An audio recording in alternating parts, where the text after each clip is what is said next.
Kelly. Hey, buddy. Hey. How are you doing? Good. Just turn the Do Not Disturb on the cell phone on. I opened my Caddyshack Peace Tea prior to the podcast starting. The last two podcasts, I opened my Starbucks or whatever mid-podcast. Yeah. Yeah. Used to be a fun thing to do in like junior high, and then in the army, to open up a can of something like right behind somebody to go like as you open it so you get the cold spray on your back. I don't think I ever did that. I think that started with my brothers from something we saw on TV, but I couldn't tell you what. I feel you. I'd have gotten a lot of trouble if I did that to my brother. We had the draft between last time and this time. We did. You 100% called, nailed Red Panda being on the Pat McAfee Draft Spectacular. I did. As that was happening, I was like the meme of Leonardo DiCaprio pointing at the screen. Kelly called it! Kelly called it! Unfortunately, I fell asleep before it even happened. Mm-hmm. Woke up the next day and rewatched it. And I was so proud of myself that day. Nailed it. Yeah. Yeah. Freaking nailed it. And then was it last night we saw it again? Like an actual basketball game?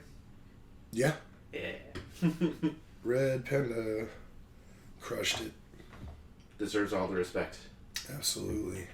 Can't believe she only gets paid $3,000 to $5,000 per performance.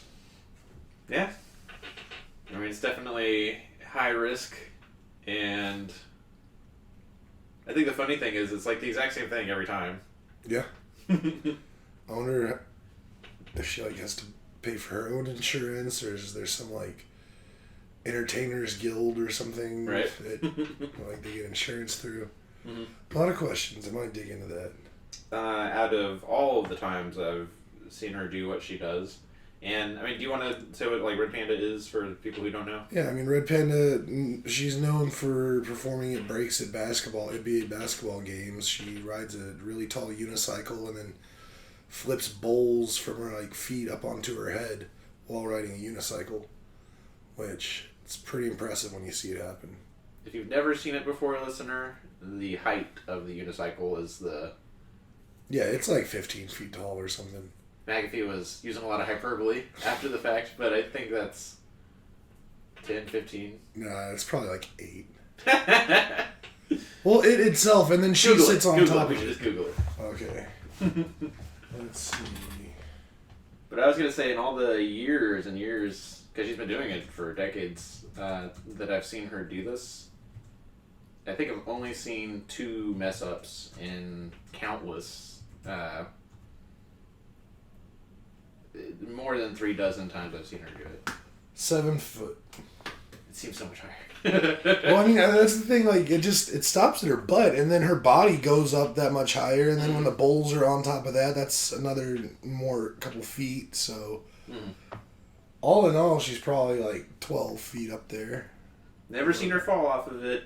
Only ever seen one stray bowl, and she holds them on her foot while she's stabilizing on the unicycle, and then from her foot throws them onto her head. And you'd think it would be impossible to get that right as often as she does.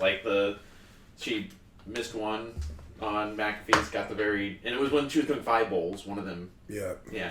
And then got it on the very next try. And then when we watched last night, flawless. Yep. And I guess that's what you get when you've been doing it for decades, but yeah, much impressive. Yep. Red Panda is a legend. You excited about any of the outcomes of the draft? I mean, it was pretty interesting. The draft, I mean, it's always one of those things that it's I get so much hype for it, and then it happens, and you're all right, now we gotta wait 3 to 5 years to see if these draft picks actually turn into anything. No, I'm looking for making an impact next year. I mean, there's a few that will, but a lot of them, it's gonna be just a waiting game. Mm-hmm. I mean, any brand new quarterback is gonna probably struggle in their first year at least. I can't recall a single rookie quarterback, full first year out of college in the league going into a starting role and thriving. Mm-hmm. I could be wrong, but that just doesn't really happen, I don't think. And then, I mean, other places, there's definitely other positions that can come in and have a bigger impact, like...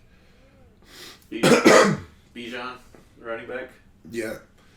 Well, possibly him, and then, like, a lot of your defenders, like the DNs and stuff, and D linemen, like... Aiden Hutchinson went in the league last year straight out of college and dominated, so... Sauce Gardner, too. Yeah.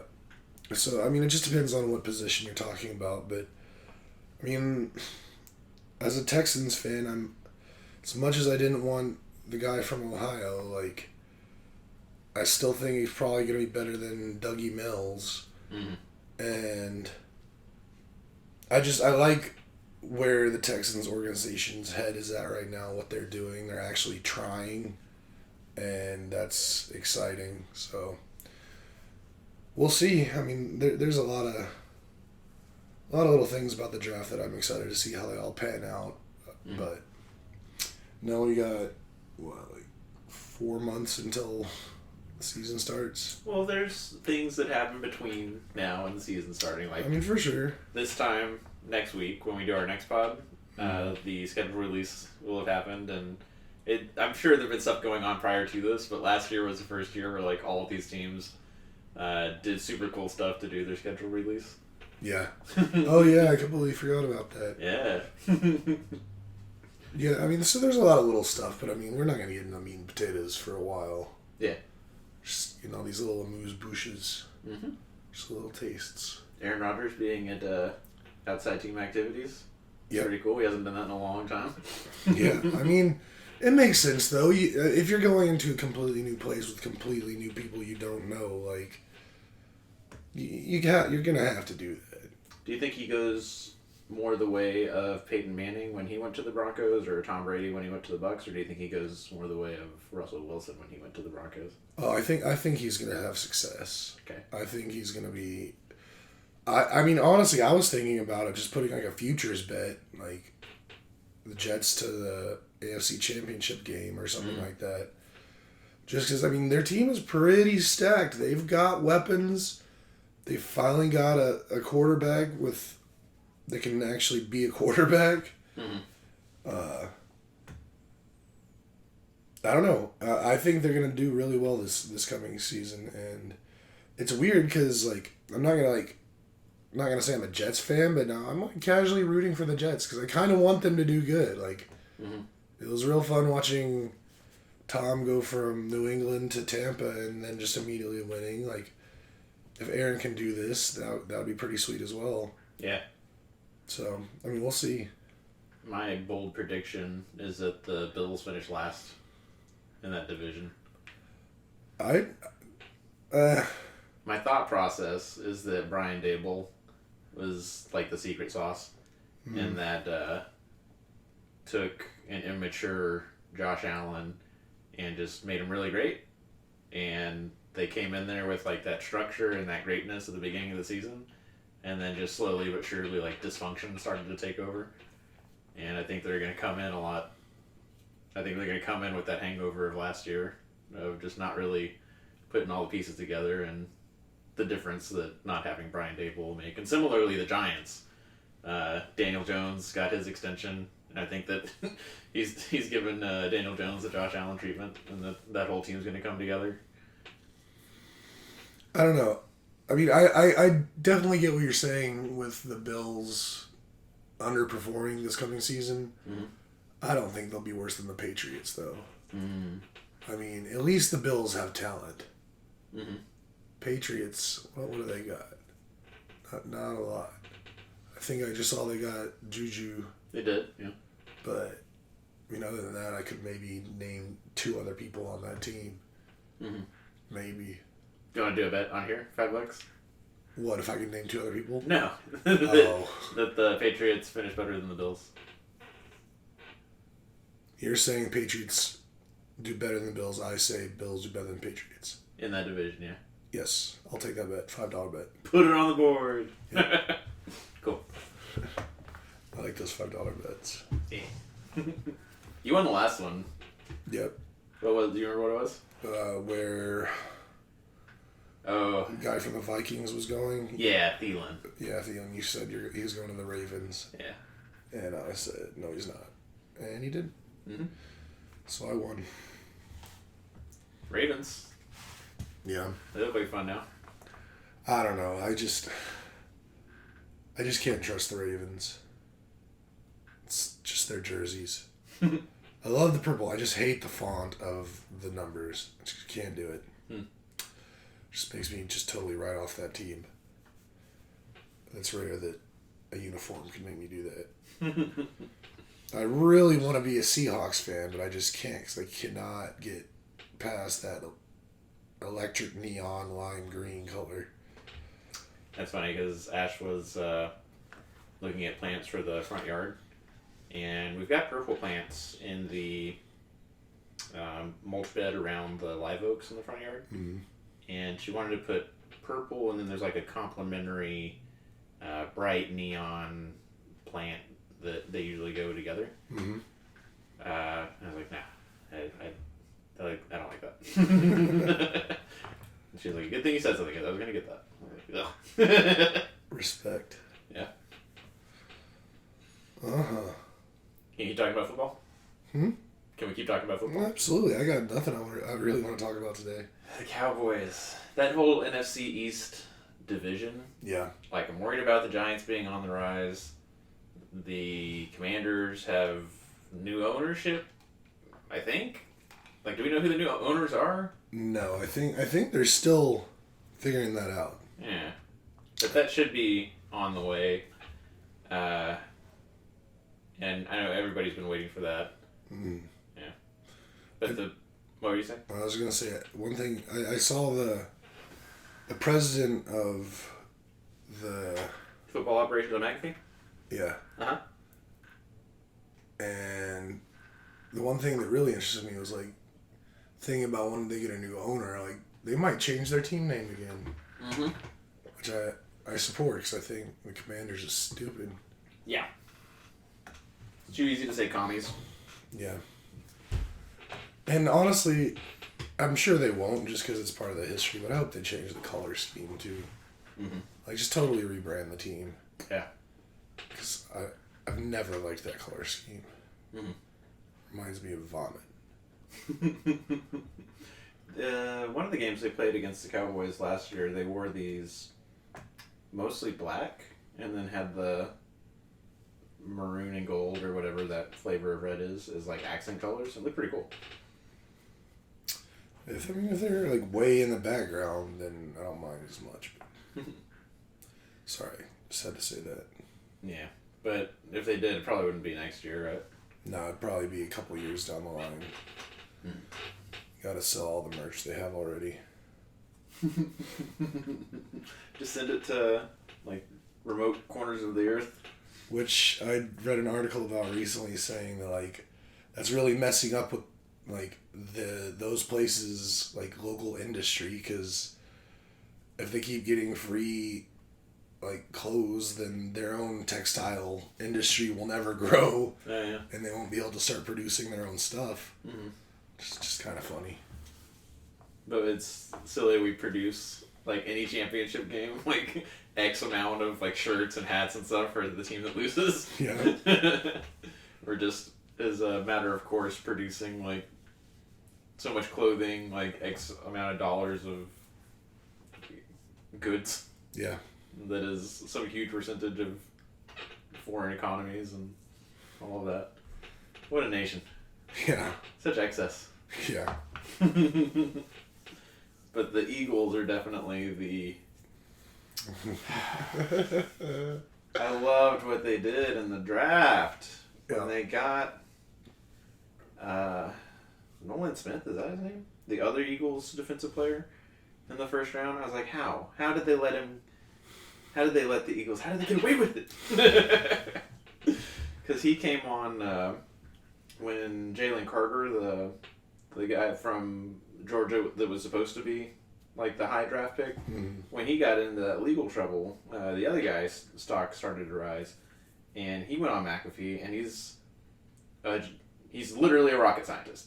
You know what I'm talking about? Yeah. Is his name Nolan Smith? I don't know. I feel I'm horrible with names. Just fully learned your name the other day. Just kidding. Yeah, it's Nolan Smith. Literal rocket scientist. And I was like, that guy's amazing. You would want him on your team. And then the freaking Eagles picked him up. I was like, how did people let them do that? And they got 2 other players from Georgia in the draft, and then traded to get DeAndre Swift, who's from Georgia. And I love that. Yeah. The Eagles are looking nasty, and it tickles me so much how much... won't get into that. Mm-hmm. Another thing about the draft that I really enjoyed, though, is the number of University of Iowa players that the Lions drafted. Yeah. That now people are calling the Detroit Lions. Silly. That tickles me. When I first heard that, I was like, aha. That makes me feel good. Mm-hmm. There have been some portmanteaus with the Georgia and Philadelphia. The Eagle Dogs. I was just thinking, like, Bogles? Yeah. The Beagles. Totally different type of dog. That's why you get a Bogles. Yeah. Essentially the So, I mean, I could point to things that, the Eagles did in the draft. I'm not sure about the Giants and Commanders and good things they did. The only good thing I can think that the Cowboys did...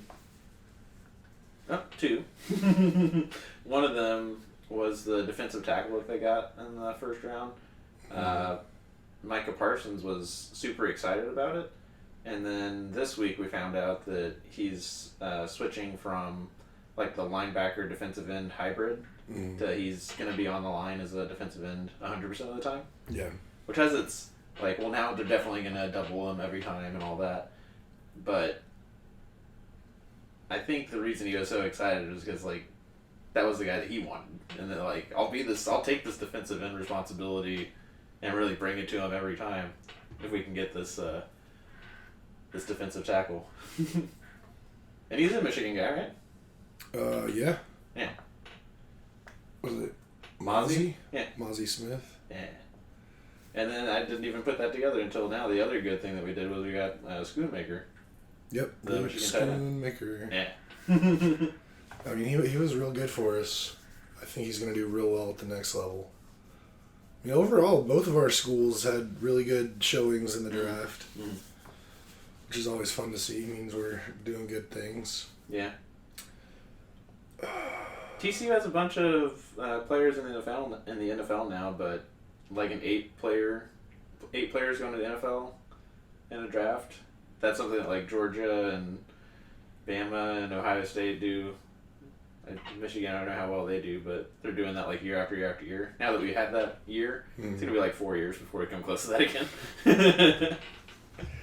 Oh man, another one of my highlights of the draft was the fact that Michigan's kicker and punter both got drafted in the same draft. Which I was like, that's probably the first time that's ever happened. Turned out it happened one other time with a school in 2019. Okay. Utah's kicker and punter both got drafted. But before that, it was like 40 years or something since that had happened. So it's pretty rare, but it's still very cool. Good for the brand. And that special teams coordinator gets to parlay that into an NFL thing, probably. I mean, possibly. I honestly didn't know our punter was really that good. I guess we didn't really have to punt a whole lot last year. Yeah. But I hear he can bomb a ball. I can't remember off the top of my head, but I could get your kicker out of a lineup. It was like Moody? No, that's the... kicker, yeah. Moody? Jake Moody. Cool.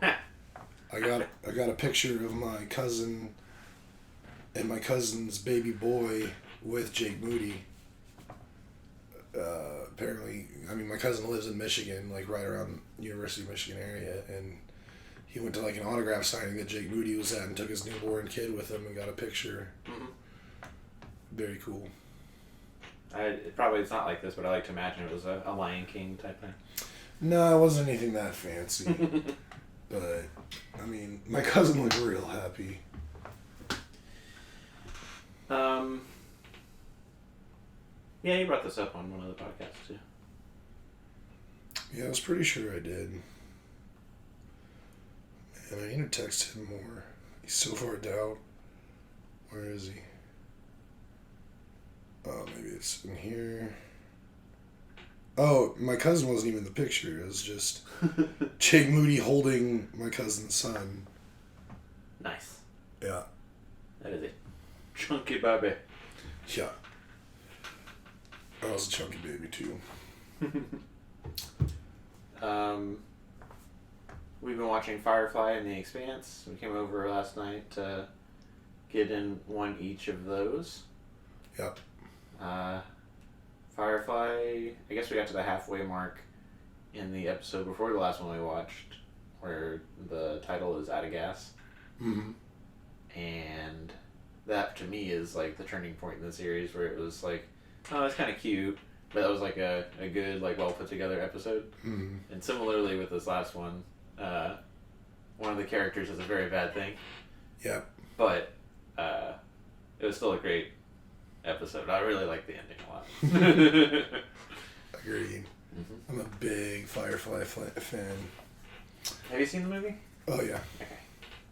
Can't remember it for the life of me. I mean, I can remember, like, something, but I'm not going to even begin to start talking about it since you haven't seen it yet. I'm strongly anti-spoiler. Oh, you too. The Expanse has been great. It's been alright. You're less into that. I definitely think Expanse is the better of the two. I mean, I'm not gonna deny that. Like, The Expanse is an amazing TV show. Mm-hmm. Like, the story, the depth, the production, the casting, it's all top tier.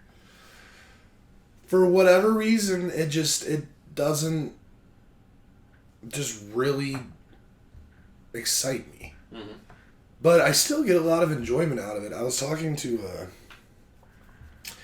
Ashley about this, and I was like, for me, watching The Expanse is like listening to music with a foreign singer who sings in a different language. Like, I can enjoy everything going around it, but do I know what's going on? Do I know what they're talking about? No. Do I care? No. But I still enjoy it, just like The Expanse. I mean, I guess Game of Thrones just kind of ruined me. I just don't like the deep dramas with all the different storylines going on and stuff. That's just too much work for me. Whenever I'm watching something, I want to just be more light, more easygoing, and The Expanse is not that. But that being said, like, I still enjoy watching the acting. I like the characters. The visuals are out of this world, no pun intended. So I still thoroughly enjoy it, but do I need to know everything that happens? Do I need to follow the storyline? For me, no. And I know that bothers some people that I can watch it like that, but you know what? To each their own. I do love a good epic in the sense that you've got a family, a group, a team, or whatever, and then, from point A to point B, in between those points, they just scatter and go do stuff, and like those things are somewhat related sometimes, but sometimes not, and then they just converge, and then the epic thing happens, and just keep doing that over and over again. That's like Lonesome Dove. That's Lord of the Rings. That's the MCU, basically. Yeah. I'm a big fan of that. I feel you. There's nothing wrong with it. And there's definitely times like stuff like that I've really gotten into before, but it's just The Expanse. I mean, I still thoroughly like it, and if it ever comes up with anyone outside of like you guys, like anyone else in the world I talk to, and they bring it up, I'll be like, hell yeah, that's an amazing show. You should check it out. 'Cause it is. I just don't have the mental bandwidth for it right now. My lighthearted, feel-good stuff that we've been doing is two things. Is Modern Family. It's really, really good. Used to be zero tearjerker, zero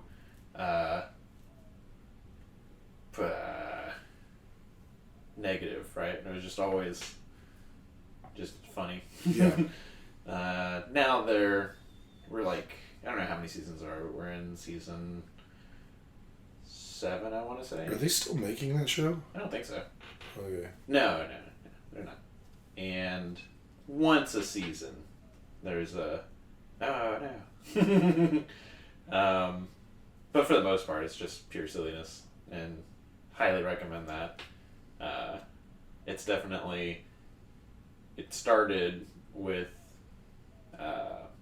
like 2 siblings and their families, and then their divorced dad and his kind of second family. Yeah. And now it's been years and years and years. So there's,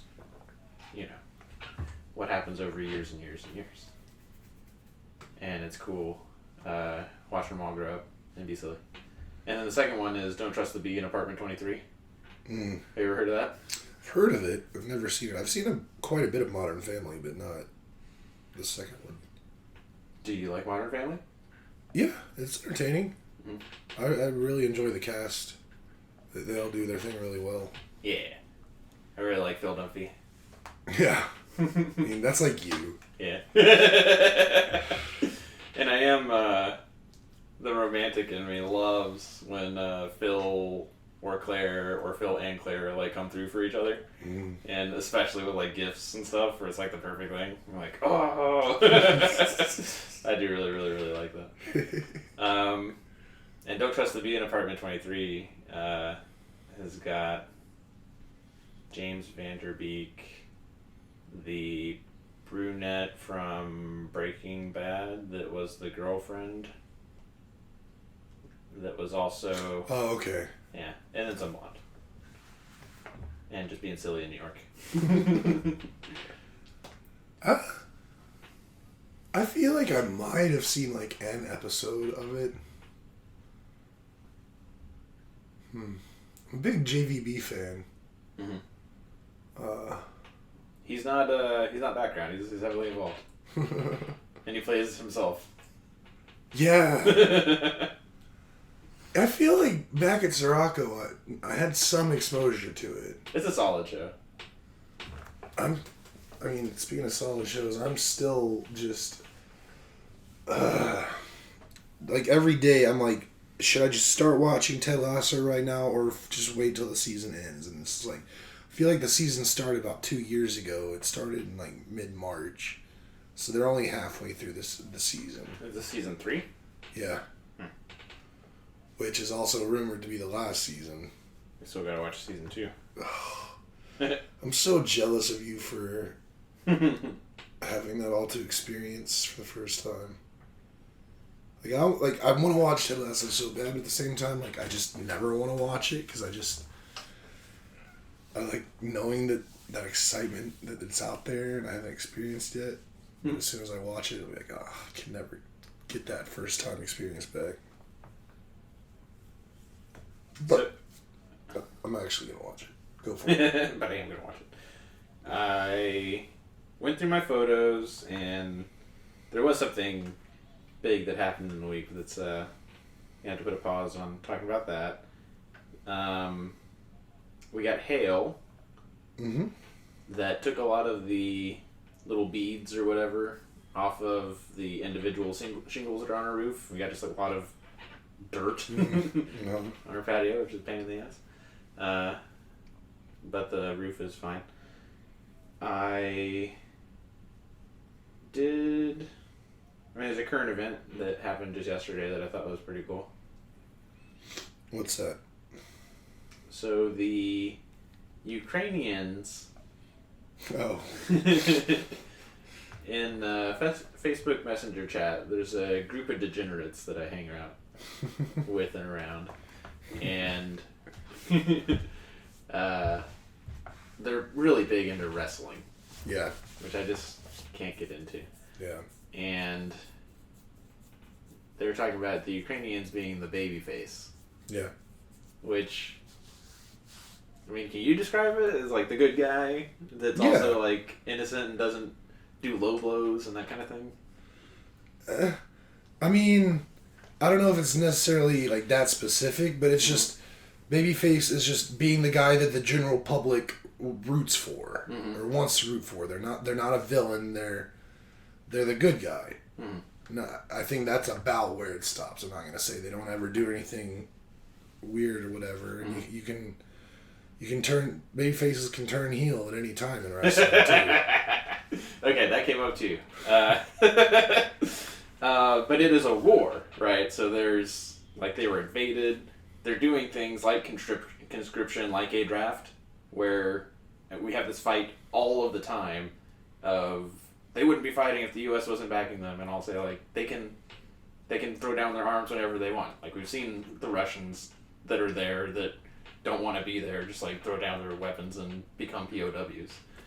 And the Ukrainians could do the same thing if they really are just being forced to the front line, and there's the secret American cabal in the headquarters telling them to do X, Y, Z. Anyways, the Ukrainians have been like doing attacks in Russia because again, it's a war. It's not an insurgency. It's not a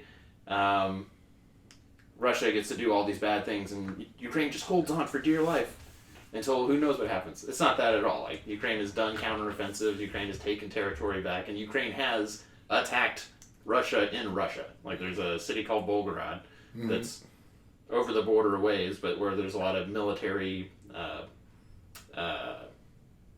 organization that happens before they cross the border and come into Ukraine. And the Ukrainians have like blown up fuel depots and airfields and stuff there. And there was a report prior to yesterday that the U.S. had to talk the Ukrainians or plead with the Ukrainians not to attack Moscow on the anniversary of the invasion of Ukraine. Because, again, it's a war. Kiev, the capital of Ukraine, has been getting bombed this entire time. Yeah. Cities have been demolished this entire time. And the Ukrainians, I don't fault them for wanting to take it to the Russians and tell the Russian people, like, you're not safe. We're certainly not safe. All of our civilians are in play here. Like, why shouldn't they be? But then the argument goes that, well, then they lose their baby face. Then people, when there's like Moscow hospitals and schools and shit on fire and crumbling to the ground, like there have been Ukrainian hospitals and schools and apartments crumbling to the ground this whole time, that for some reason that makes Ukraine lose their baby face status.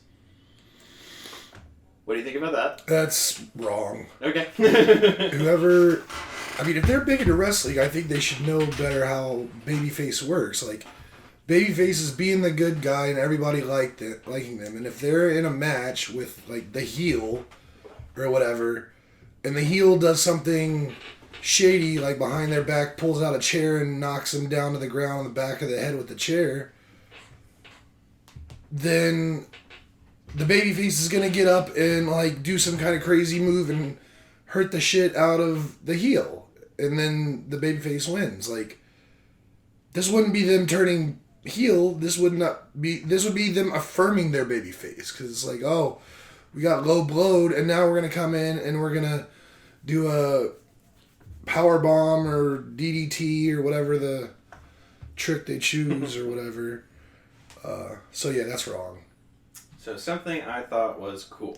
It was a tidy compromise of what the Ukrainians wanted and what the U.S., through diplomacy and all that, was like, please don't attack the people of Moscow. They sent, I guess, at least 2 drones. Volgograd is like right there. If you look at a map, Moscow is hundreds of miles away from the borders of Ukraine. Yeah. Got 2 drones to Moscow, to the Kremlin, and one of them exploded like literally like on the flag that's on top of one of the government buildings that's either the Kremlin or near the Kremlin. I always thought the Kremlin was those cool multicolored towers that they have there, but maybe it's not. Maybe it's like the building that we see in the Kremlin. It's like encircled by a giant wall, but Have you seen the video though? Yeah. I was like, that's. Some people are saying that it's a Russian false flag, that the Russians did it to themselves. I don't think it's that. I think it's the Ukrainians going like, all right, we're not going to take out. We're not just going to send blind cruise missiles like the Russians have been doing. We're not going to do like something really flashy. But I'm going to park a drone on that fucking building and blow it up. And assuming that it's not a false flag, that is what the Ukrainians did, I thought it was pretty tasteful. So I saw the video, and the video looked stupid. Like, it looked like a $60 drone Yeah. and an M80 Mm-hmm. attached to it. Like, it was a tiny little pop. It was not, you barely called it an explosion. Yeah, I agree. It was a gentle reaction. And I think it is a false flag.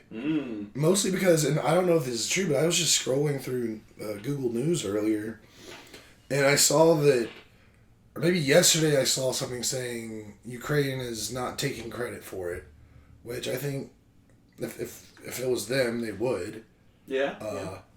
And then today I saw something that now Russia is saying that it was us that sent those drones and not Ukraine. Which... Why would they drone themselves? Why would Russia? Yeah. I mean, I can't explain the logic of Putin crazy people, but just to, I don't know, maybe just drum up their people to scare them and make more people want to go join their fight in the army instead of like... Wait, so did you say that Russia said that they did it? Russia said that we did it. U.S. did it. The U.S. did it. Okay. Okay. That makes sense that they would say that. Yeah, so they, for on day one, they're like, okay, Ukraine did it, and everybody's like, nah, no, they didn't. And then now so if that didn't stick, so now they're saying, oh, the U.S. did it. So the fact that, and both of them, I said it, they, like, those statements, like, the first one to them saying Ukraine did it came from the Kremlin, and the second one coming also from the Kremlin saying that the U.S. did it. And then on top of that, the fact that anything that comes out of the Kremlin, you cannot even begin to start trusting. Like, that's all they do is lie. And, like blatantly. So, I honestly, it might not even be a false flag. It could have been just a random Russian who's kind of sick of all their shit. And maybe, like, they had someone die in Ukraine. The best they could do is put together an M80 with a $60 drone off of Amazon and then get it up over the wall, get it close to the flag, and then pop it. That sounds like the most plausible thing. Because the size of drone that I saw, like, to get the fuel, right, to get from the borders of Ukraine to Moscow, I don't think it would be as small as the drone that I think I saw in that video. I think it would have to be larger. Oh, there's no way it flew from Ukraine to there. Yeah. Someone was controlling it with a remote nearby. Like, those small drones, they don't go distances. So someone was on, like, if it was Ukraine, someone from Ukraine, like... Infiltrated and got up close and then did it and then hid or whatever. Like, that was not a remote, like, long-distance attack. Yeah, because if Ukraine's not taking credit for it, I don't see why they wouldn't. Exactly. Yeah. So, I honestly, my thought is it was a Russian person who just was kind of pissed off. So not quite a false flag. Right. Yeah. I mean, it also might have been a false flag too, like, just to, like, get Russians more on the side of Putin and what they're doing. But, again, it was just the lamest drone strike I've ever seen. Yeah. It's hilarious. It definitely seemed more symbolic. Yeah. And then I had heard the reporting that the U.S. had implored Zelensky and the Ukrainians not to do a bombing in Moscow. So that's why I was thinking that they're like, okay, but we're still going to show them we could. But I think they would take credit for it. Like I thought of the Moskva, the warship that they sank, being all cool and crafty. Because it seemed to have that flavor of ingenuity. But yeah, can't rule out a false flag. Can't rule out just Russians being mad. Yeah. Or just Putin playing with a toy and he fucked up and exploded right over the Kremlin and he's embarrassed. That's my take on that whole situation. Yeah. It's silly all the way around. That was me scrolling through the news and seeing something I thought was interesting. But I guess that's it for me. It was a good week. I closed a deal last week. Had a very productive week this week. I'm going to Norfolk, Virginia for the first time. Not next week, but the week after. And I don't know, work is looking up for once. Heck yeah, man. Hopefully mine will start doing the same. I just keep getting L after L. Today was supposed to be a big day for me, and it was pretty much the opposite. But, like I said before, I don't want to think about that. This is a happy space, fun space. On that note, I won't ask about this other story that I heard, but I will. You sometimes you send me a joke from your joke bot in the morning. Yeah. I got a joke for you. Do you want to hear it? Yeah, do it. How does The Rock pee? How? He Dwayne's his Johnson. All right, everybody. It's been a great episode this week. Thank you for tuning in, and don't. That's actually pretty good. That's actually pretty good. I got two more. Okay. For later. Okay. So we done? Yeah. We're gonna go to Costco. All right. Everybody out there, if you made it to the end, thank you for listening. Don't forget to like, subscribe, hit the notification bell, tell your friends. And we love you all, and have a great week, and we'll see you next time. Bye, guys.